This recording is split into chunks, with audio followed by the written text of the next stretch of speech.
Ni impanuka ikomeye, ni impanuka yabereye hano i Musanze, ni mu murenge wa Busogo ho mu karere ka Musanze, mu muhanda uva hano Musanze werekeza Rubavu. Ni inkuru rero ibabaje, ariko nanone tutabura gushimira Imana kubera ko muri iyi mpanuka nta muntu n'umwe uhaguye cyangwa se nta muntu n'umwe wayiguyemo. Ni ibyo gushimira rero, ndetse abakomerekeye muri iyi mpanuka bahise bajyanwa kwa muganga. Ni imodoka ya kampani rero itwara abagenzi ya Kigali Coach yavaga Musanze yerekeza Rubavu, ni hafi ya kaminuza ya Busogo. Ni mu gihe rero imodoka umuhanda wayo cyangwa se icyerekezo yari irimo yaje guhura n'abanyonzi bari batwaye ibirayi, ariko abanyonzi bamaze kugongana. Habaye n'ubundi impanuka, habanje kuba impanuka y'amagare, ni ukuvuga ngo ni amagare yari atwaye ibirayi. Muzi ko hano i Musanze hakunda kuba abacuruzi bw'ibirayi bava Rubavu bwerekeza Musanze bwerekeza Rubavu, hari abava bazana ibicuruzwa bajya i Musanze. Ahantu murahazi rero ko hari n'umuhanda uba umanuka cyane. Ni mu gihe iyi modoka rero yamanukaga yerekeza i Rubavu, ni imodoka ya Kigali Coach. Hanyuma rero muri uyu muhanda hari hamaze kubera impanuka n'ubundi y'aya magare, dore ko aba ahetse cyane ibirayi. Abantu bazi uwo muhanda murahazi uburyo amagare yirukanka, uburyo amagare aba ari menshi ahetse imizigo kandi iremereye cyane.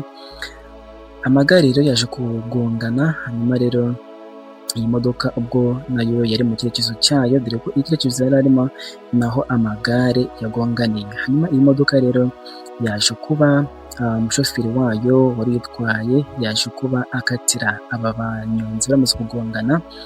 Iyi modoka rero niko guhita ikora impanuka idasanzwe, ihita yiroha muri rigori, hanyuma icurika urubavu rwayo cyangwa se gusha urubavu rwayo. Gusa bw'amahirwe rero nubwo harimo abantu bose bavuye muri bazima, ndetse bahabwa ubutabazi, bahabwa imodoka ihita ibajyana bakomeza urugendo rwabo. No gushimira Imana rero mwa bantu mwe, muri iyi minsi ntabwo biba byoroshye. Gusa n'ubundi ni amakuru rero abaturage bagiye bavuga ko byatewe n'uburangare cyangwa se byatewe n'aba banyonzi. Tunasaba abanyonzi kuba intangarugero, abanyonzi rwose kuba intangarugero. Buri muntu wese ukoresha umuhanda burya aba akwiye kuba intangarugero. Ni amakuru rero n'ubundi yavutsweho n'umuvugizi wa polisi ishinzwe umutekano cyangwa se abashinzwe umutekano wo mu muhanda, ni CP Emmanuel Kayigi, umuvugizi w'ishami rya polisi rishinzwe umutekano wo mu muhanda.